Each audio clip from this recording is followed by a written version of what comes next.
On va passer à la TV. On va l'essayer ce soir. Hein, on va passer à la TV. Ouais. Quel Kodak. On va voir si ça fait un fichier trop lourd. On va vous en parler. Oui, Virgin, là.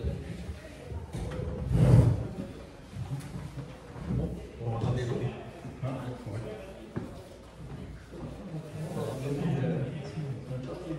Oh, oui.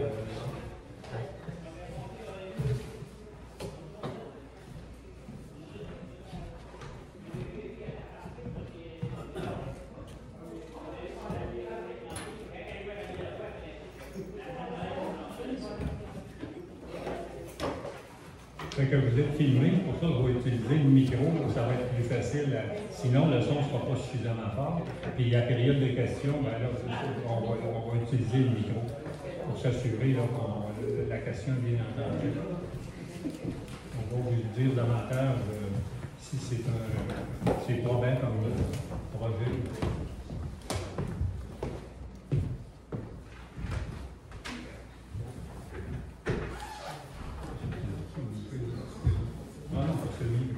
Bonsoir tout le monde. L'ordre du jour de la séance ordinaire du 7 août 2023. On vous souhaite la bienvenue. L'ouverture de la séance ordinaire et constatation du quorum. Le quorum est accepté. 1. Adoption de l'ordre du jour. Est-ce que tout le monde a pris connaissance de l'ordre du jour? Est-ce qu'il y a quelqu'un qui pourrait le proposer? Adrien et Robert. 2. Approbation du procès-verbal 2.1, séance ordinaire du 3 juillet 2023. Est-ce que tout le monde a pris connaissance du procès-verbal? Est-ce que quelqu'un qui pourrait le proposer? Adrien et Robert. 3 correspondances, M. Coury. Oui, point 1, Mme Fanny Guérin, regroupement pour la Maison des femmes victimes de violences conjugales, transmet un livret qui contient 11 pistes d'action pour favoriser l'accès au logement.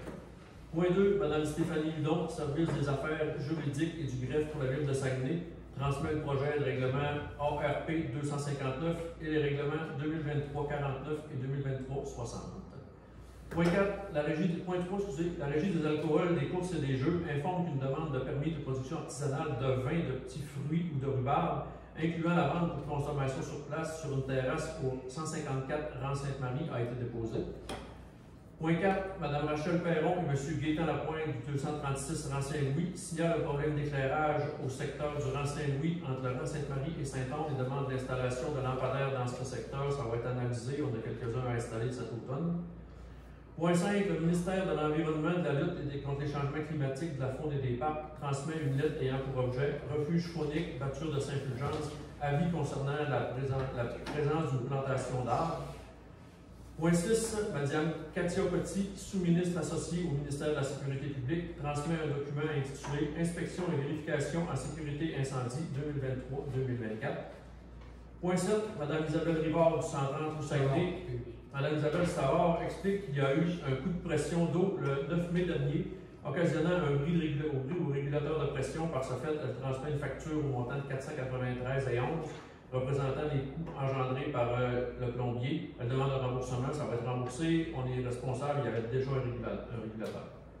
Point 8, Mme Virginie Laforêt, gestionnaire des territoires, exploitation de réseaux et développement en région, Vidéotron, transmet une liste de 106 adresses qui sont maintenant disponibles au service de Vidéotron. Et point 9, Mme Lina Tremblay, responsable du site Internet, Facebook et Infolette de la municipalité, transmet son rapport annuel des visites, soit plus de 36 000 visites en tout pour le mois de juillet 2000 et 27 abonnés de plus à l'Infolette.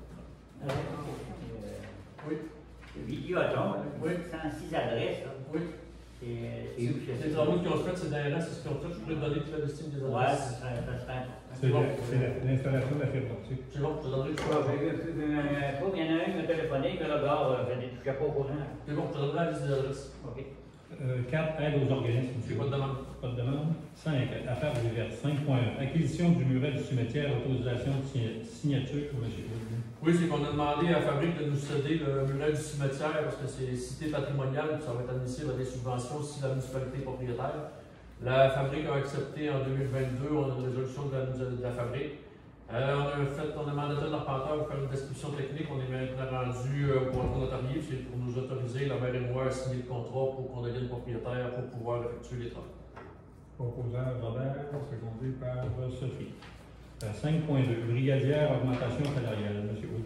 Oui, c'est comme à chaque année, le brigadier nous fait une demande d'augmentation de salaire. C'est pour, ça a été autorisé en plein le mois passé, c'est pour autoriser une augmentation salariale de 2,5 effectif à compter de septembre quand on va commencer à travailler.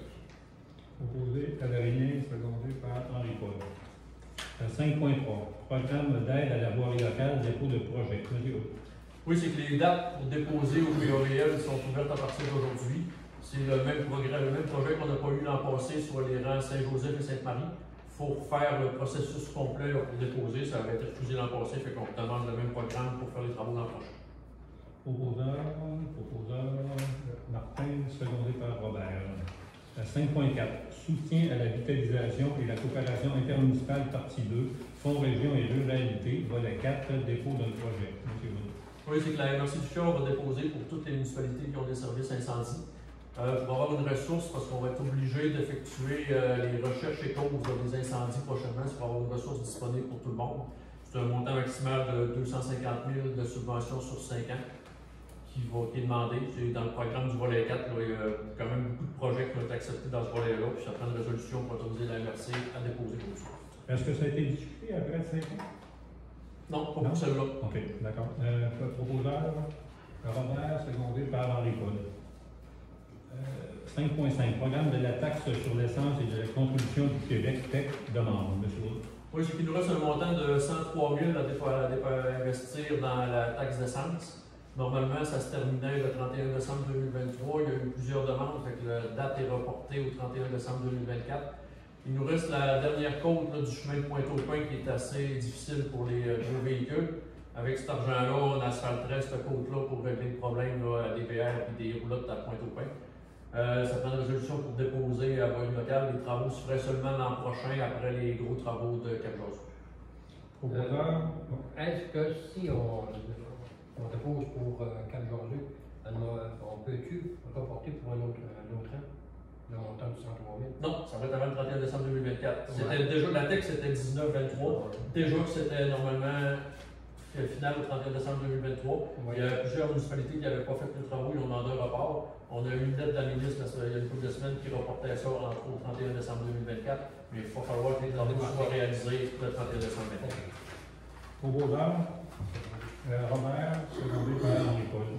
5.6, programme des nouveaux horizons pour les années, PNHA, autorisation de signature. Monsieur Gaudreau. Oui, comme à chaque année, on dépose le montant de 25 000 qu'on peut aller chercher en subvention pour les programmes Nouveaux Horizons.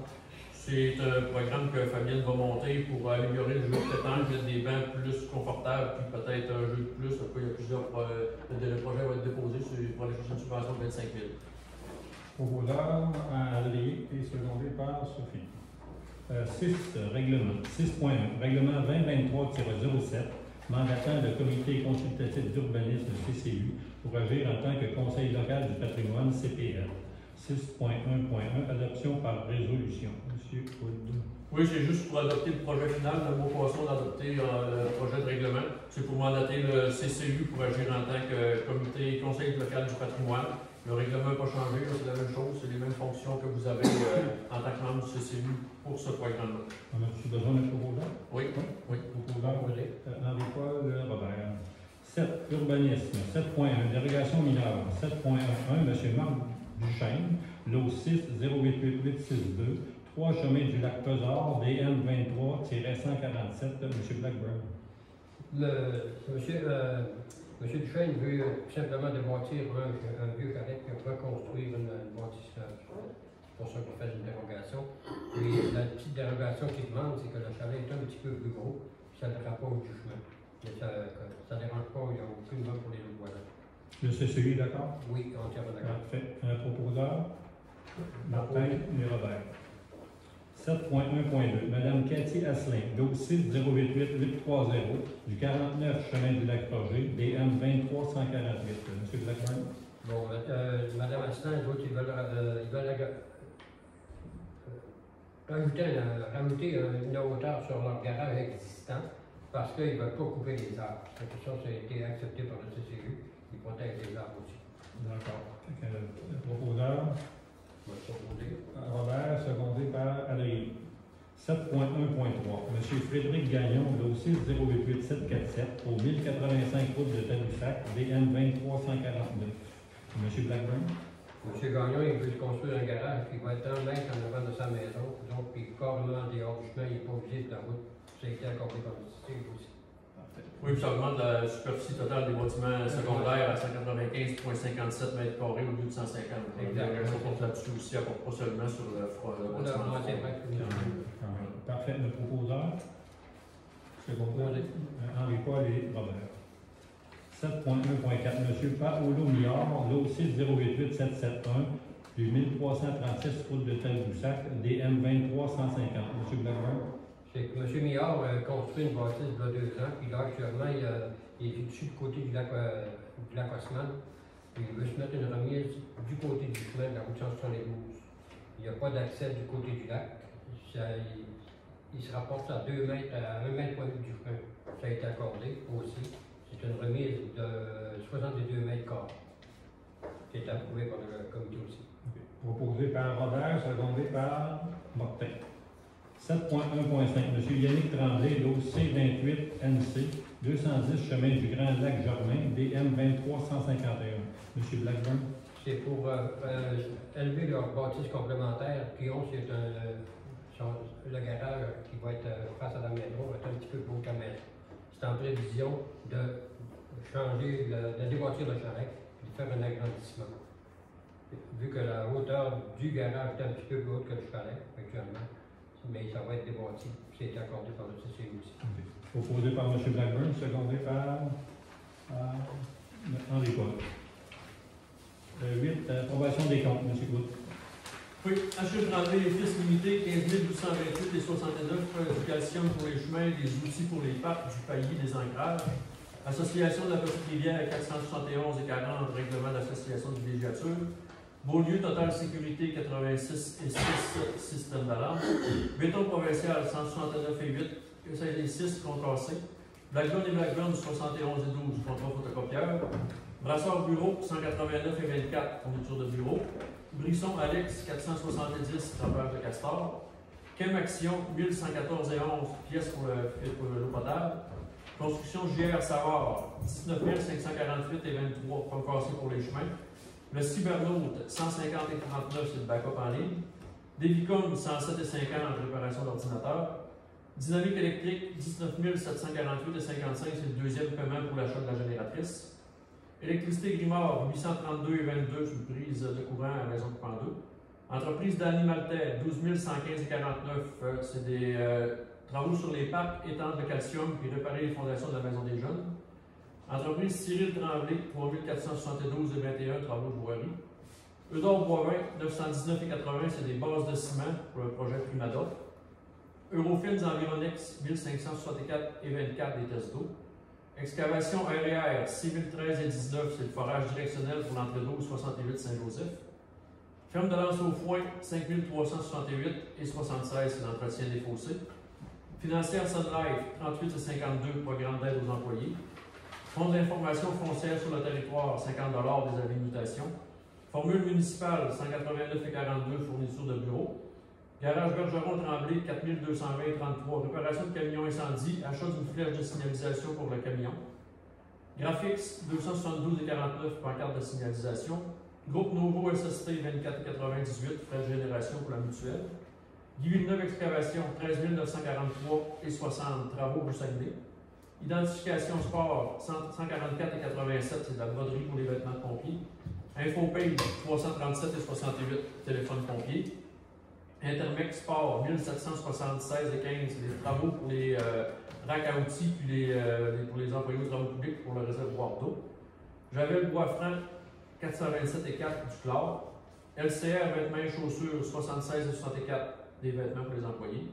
Les maîtres d'œuvre, 3478 et 68, c'est des honoraires pour le projet de bibliothèque puis l'agrandissement de la caserne. MRC du Fjord du Saguenay, 50 286 et 57, c'est des frais pour les ventes pour taxes puis des frais pour la vidange des fosses septiques. Nordflow, 10 444 et 68, une réparation de pompe aux égouts. Pic Construction, 2689 et 50, concassé. Pneus Pro Saguenay, 437 et 53, c'est un achat de pneus. Pas de 20 centres camions, 1320,74, vérification de moteur pour le camion incendie. Princesse Auto, 206,93, c'est des toiles pour la maison de commando. Produit UCM, 11 731,52, il y a des mèches et des pièces pour l'eau potable. Robinson, Shepard, Shapiro, avocat, 4 906,81, c'est des honoraires pour le dossier contre l'association du Lac-Roger. Super Sagami Plus, 2 275,26 de l'essence. SDS, 529,46, changement de poignée de porte au centre multifonctionnel. Société de transport du Saguenay, 3 952,13, décès pour juillet. SOS Multipavage, 2 989,35, préparation d'asphalte. Thibault et Associés, 3 402,38, c'est les tests annuels sur les camions incendies. Et Ville de Saint-Honoré, 48 $ pour des remplissages d'extincteurs pour un montant de 208 441,52. Est-ce qu'il y en a qui ont des questions? Sinon, un proposeur. Robert, secondé par Henri Poirier. Compte rendu des comités. Martin, est-ce que tu as quelque chose? Non. Adrien, as-tu un compte non plus? Robert? Non, on l'a eu, je sais, j'ai tout. Sophie? Henri Poirier? Non. Bon, c'est tranquille. De notre côté, le site Internet, il y a eu quand même 36 000 visites ce mois-ci. C'est quand même le fun. Le mois passé, on avait 55 000. C'est quand même bien. Plus 27 abonnés. À part de cela, le parc sur la rue Jules-Lamont, il est presque complété. Il reste seulement qu'à mettre la fontaine. Et puis on a commencé l'autre parc là, sur la rue Toussaint-Bouchard. Fait que d'ici quelques semaines, là, les parcs, là, ça va être complété. Par la suite, là, on va se mettre les gardes. On a déjà les gardes pour les trottoirs là, à Saint-Fulgence. Fait qu'on va installer ça. Il va y avoir 2-3 belvédères qui vont être construits. Le contrat est déjà donné. Fait que d'ici, là, si ça va bien, d'ici l'automne, ça devrait tout être complété. Fait que ce qui termine mon compte rendu. Période de questions du public. La seule chose, je demanderai aux gens d'aller au micro parce que pour être certain qu'on puisse l'entendre sur l'enregistrement. Allez-y, Madame Rachid. Est-ce que je suis obligée de me nommer ton nom? Est-ce qu'il fonctionne? Oui. Je voudrais avoir plus d'informations au point 5.5 de l'ordre du jour. C'est quoi le programme de taxe? C'est la taxe d'essence. On a un programme pour 5 ans. C'est des remboursements qu'on a. C'est l'argent qu'on a. On avait 1 414 000 sur 5 ans à investir dans nos infrastructures. On avait pris 187 000 pour la première phase des travaux de Pointe-au-Pin. On a refait la rue Varlin l'année passée pour 1 124 000. Fait qu'il nous reste 103 000 à dépenser. Puis ça va être investi pour le pavage de cette côte-là. C'est un programme qui revient à tous les 5 ans. C'est les remboursements des taxes sur l'essence qui reviennent aux municipalités. C'est suite aux négociations avec le pacte fiscal. Est-ce que vous pourriez me situer la petite rivière? Elle est située où? Oui, c'est un nouveau chemin qu'on a pris en charge l'année passée, là, proche de la Sainte-Rose, aux limites de Sainte-Rose et Saint-Fulgence. Ah, correct. Merci. Oh, monsieur Pellevé. Oui. Oui, sans inquiétude. Je voudrais vous entretenir, vous mettre au courant de la situation de l'état de la piste cyclable. Ouais. Si le cimetière s'est gagné des médailles avec des fleurs, la piste cyclable va s'en gagner pour sa végétalisation. Parce qu'elle est dans un très mauvais état. Si vous voulez la laisser aller, ce sera votre décision. Parce qu'on peut mourir de manière qu'on l'entretient, un jour ou l'autre, on ne pourra plus rien faire avec, sinon l'esclaver et recommencer. Alors, je voudrais vous situer les choses. À partir de la caserne jusqu'au lot de la ferme, par certains endroits, il n'y en a plus de gravier, c'est de la végétation qui a pris le dessus. Et là, ce n'est pas une petite pelouse là, de rien, ou c'est pas de la salade, je ne sais pas comment décrire ça, c'est comme des pissenlits, là, puis ça couvre toute la surface. Là.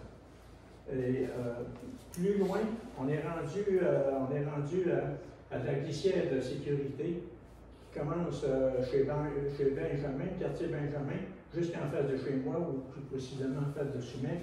Cette partie-là n'a pas été entretenue par vos services. On a brisé une fois la tondeuse sur un gros caillou et jamais plus elle est revenue.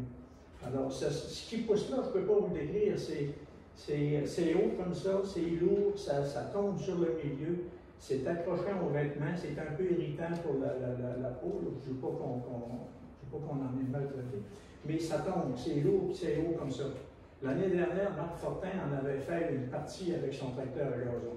Alors, si on peut le faire avec un petit tracteur de 48 pouces, on peut le faire avec les grosses tondeuses Kubota que vous avez. C'est bon, on va le faire. OK, bon. On regarde ça. OK, bon. Ensuite, au 166 jusqu'au 154. 166, c'est la maison mobile, là, en fait, de Bernard Fortin des Monts. Aller jusqu'au 154. Je ne sais pas qu'est-ce que c'est, là, mais ça également, c'est encore envahi par la végétation au milieu. Alors, l'autre fois, il y a une dame qui a demandé est-ce qu'on vient de tomber. Le tracteur ne peut pas tomber dans le milieu. Il ne peut pas se déporter d'un côté ou de l'autre pour tomber cette partie-là. Et pour terminer, du 150 au 140, c'est important de le noter. Oui, quoi? Oui, allez-y, j'écoute. Oui. Du 150 au 140. Le tracteur, je ne critique pas le travail du conducteur. Le tracteur est trop gros. OK? Et il s'enfonce. Il s'enfonce, et année après année, il s'enfonce du côté du fossé. Alors, vous allez voir, la piste se rétrécit parce que ça enfonce. Et cette fois-ci, le tracteur s'est tellement enfoncé qu'il a dû aller chercher du gravier quelque part. Vous allez voir, c'est encore visible. Et ça paraît. Alors, année après année, la piste s'incline parce que ça défonce du côté du fossé. Le tracteur, il est gros, il est lourd. Alors, ça ne convient pas pour faire le travail qu'on veut le faire. Pour éliminer dans le fossé, ça fait bien, mais pour ce qui est de la piste, c'est pas de la bonne machine, vraiment pas. Et pour terminer, en arrivant au ponceau, en approchant vers l'extrémité de l'ouest, okay, il y a une belle haie de sel. Donc, je ne dis pas qu'il faut l'enlever, mais à la limite, là, il y a un virage en S très serré. Puis le sel sur le coin, il a grossi, là, on se voit encore moins. Alors, la dame Marc Fortin a été prise dans une collision avec quelqu'un qui arrivait sans doute trop vite, mais on ne demande pas une police de s'installer là. Mais peut-être que ce sel-là, il a réglé sinon le tailler, peut-être l'enlever. Alors, il y a tout ce travail-là à faire, et c'est pas avec la grosse machinerie, malheureusement. Encore dit, c'est pas de la faute à Serge. Des branches ont été arrachées par le tracteur, c'est pas de sa faute. Les enlever, il a été mis dans le fossé. C'est bon, c'est le commentaire que je voulais faire. Merci, M. Pagé. C'est positif. J'aime ça, vous êtes positif ce soir. Plutôt comme ça. Autre question? Une autre question. Donc, la prochaine séance ordinaire du Conseil, le mardi 5 septembre 2023. Je vous remercie beaucoup de votre participation. Qui est-ce qui propose la levée de l'Assemblée? Adrien et Robert. Merci beaucoup tout le monde.